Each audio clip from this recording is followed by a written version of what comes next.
I'm going down to roll up a bunch of high tensile smooth wire on a fence that's down east. So I've got our hand wire roller here. If you've ever tried to roll up high tensile smooth wire by hand, you'll know you can't do it. You gotta you need some kind of a machine to do it, because it's just all springy and it's terrible stuff to work with unless you got something that'll roll it up. So a few years back I had a bunch of junk and I just threw this thing together with some junk I had. I had no idea if it'd work or anything. I just wanted to try it. So this was a prototype, and it worked well enough that I never bothered going any further. So it mounts in the truck receiver hitch there. It comes apart because it's heavy into two pieces, so you can move it around. So I got a little pawl dealy here on just an old sprocket. The geometry isn't quite right, but it's enough to act as a brake if I got to stop it under tension. And the spool I've got on there now is for if I'm gonna throw the wire out, I'll roll it onto this spool, and you'll see it's tapered on one end. So this end here will just unbolt, and you can pop the wire off in a nice tight spool and then just keep rolling up wire if it's going to the junk.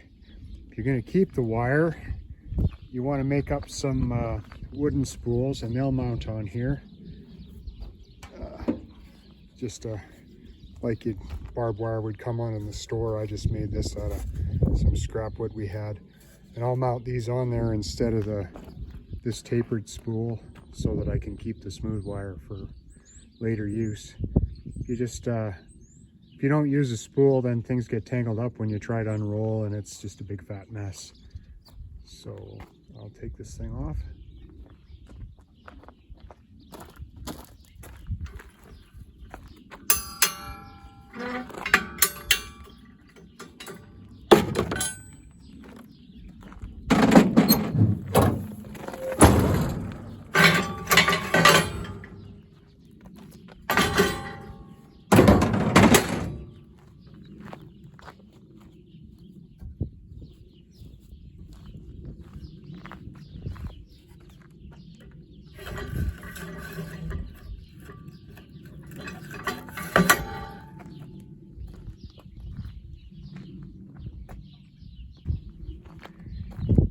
And the hole that linchpin came out of, you can see it there on these wooden spools. I just take a piece of some number 9 wire and go through there onto the spool, and to keep everything from spinning. And then when I'm done, if I crank it back and forth a couple times, it'll just break that number 9 wire off, and you can slide the spool right off.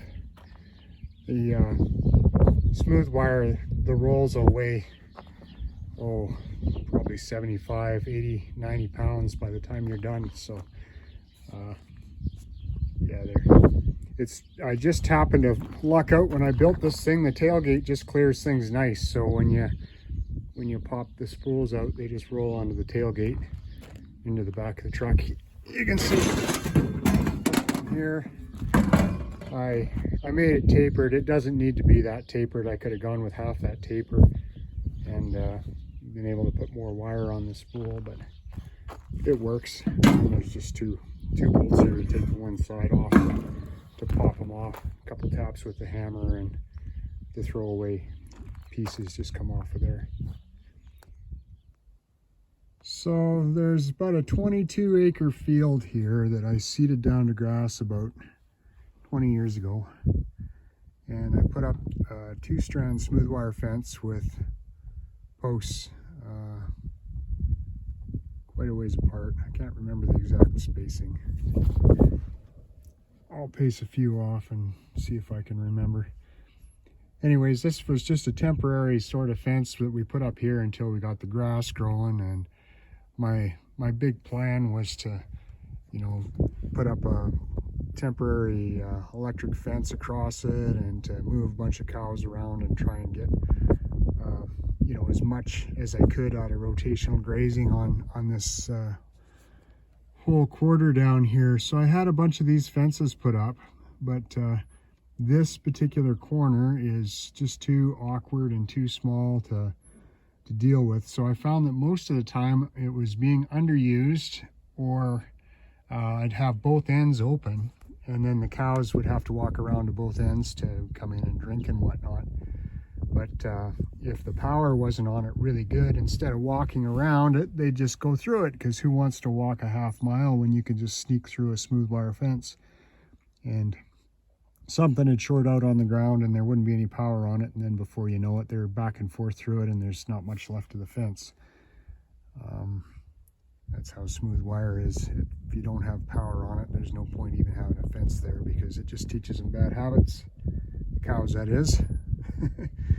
So I'm gonna take this up, and it'll open this up. This native grass and this corner are going to be a bigger field, and I can maybe reuse some of the smooth wire, and certainly reuse the posts for the price of everything. So I'm going to go take some of the wire off and set up my wire roller and start cranking on it. I had a piece of number 9 wire just through the hole there to help everything turn. I got my 12.5 gauge smooth wire tied on there. It's going to be a little windy here, sorry, but I'll put it on the tripod and just start cranking.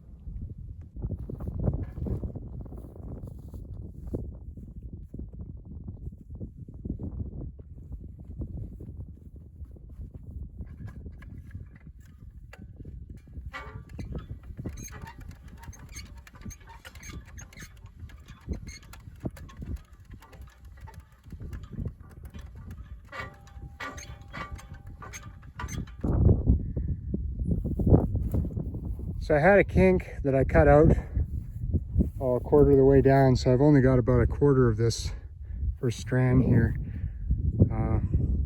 You get it rolled up like this. I'm getting close to the end, and you need to keep tension on it, otherwise things will go sprung. So I've just stopped. I'm just going to tie I don't know, my fence stretchers or something on the end for a weight, just so I have some resistance to roll up this last little end. So here's a kink in the smooth wire. It's just right close to the end. There must have been a couple there. Anyways, you got to cut these out. If you try straightening one out and using the wire, it's just going to break at the kink. It's overstressed. So I'm going to just tie my stretchers on here, and my truck's just over the rise there. Now I'll keep rolling up this loose end. There's no end of ways a guy could have put power on this thing, but if you're rolling up barbed wire under power and you get tangled up, that sounded like a pretty good way to get hurt or dead. So I figured I'd just muscle it with a hand crank, and if I got tangled up, I just stopped cranking. I didn't get killed. So that's why I've kept it with a hand crank. Now, first little bit's rolled up. I'm gonna move on down the fence line to where the kink was and splice on and roll up some more. That's our little bee corral. They came about a week ago and loaded up all our bees. Took them somewhere.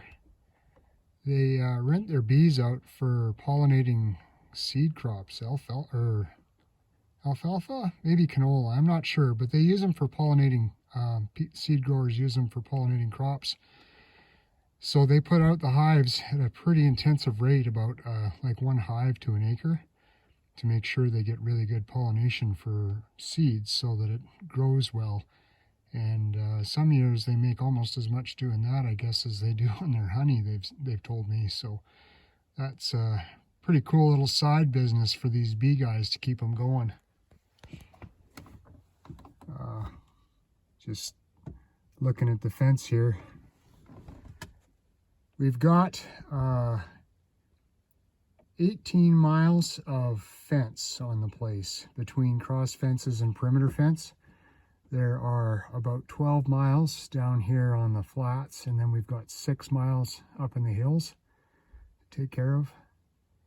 And a lot of them up in the hills you can't even get to with anything motorized. You got to walk in to do any work on them a lot of the year. So that's a lot of fence. So if you've got a little bit of fence that you don't need, that you're taking care of, it's prudent to take it out, and we can use those posts. So I'm going to we can use those posts somewhere else and the wire somewhere else and cut down on the amount of fixing that has to be done. One of the problems with smooth wire fence that they don't show you in the brochure, this is a nice big round corner that had quite a few, well, several posts in it on the outside edge here, and one got broke off and another one got rubbed out, and the wire, smooth wire, the tension transfers almost right from one end to another. So if you have an outside corner and break a post off like this and you got slack in the wire, the whole fence is slack. It's not like barbed wire where if you have a loose spot, it's pretty localized. The smooth wire is all the way down the length between hard connections, gets loose. There's a couple ways to splice this wire. The way I like the best is got this big set of pliers here. You take these little crimp-on thingies, and you need to do just a straight splice. You need 2 of these longer ones, or 4 of the ones that are half as long, and you just feed the wire through the hole and then stick it in the pliers there and get your crimp. And yeah, you need about 8 hands to hold everything while you're doing it. I'll try and set the camera up and get a few pictures, but we'll see what happens. Sorry about the wind. It's the best I can do here.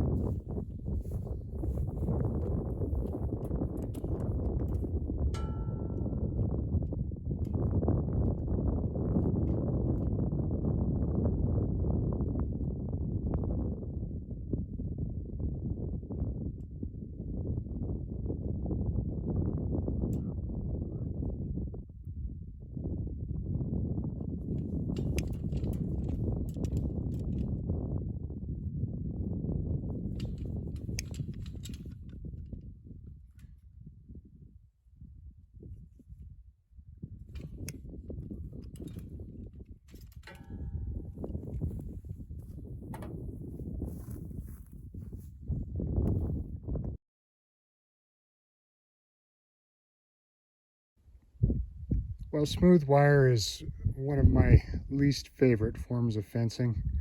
I would never actually advocate for it. I'm showing you how I've learned to work with it and stuff, but that doesn't mean that I'm going to tell you to go put up a whole bunch of smooth wire fence. I'm just showing you what to do with it if you've got some. I put some up and then I had a wreck with it, and then I'm thinking, oh, I'm never going to do smooth wire again. And then a few years will go by and I'll read an article and somebody talked me into it again, and I'd put some up, and then I wished I hadn't. But anyways, that's my my take on smooth wire. I'm just showing you how to do it. I'm not saying put up a whole bunch of smooth wire. I'm just showing you how to deal with it once you've got it. But anyway, ready to crank some more up here. An example of using a knot to splice smooth wire I came across while rolling her up.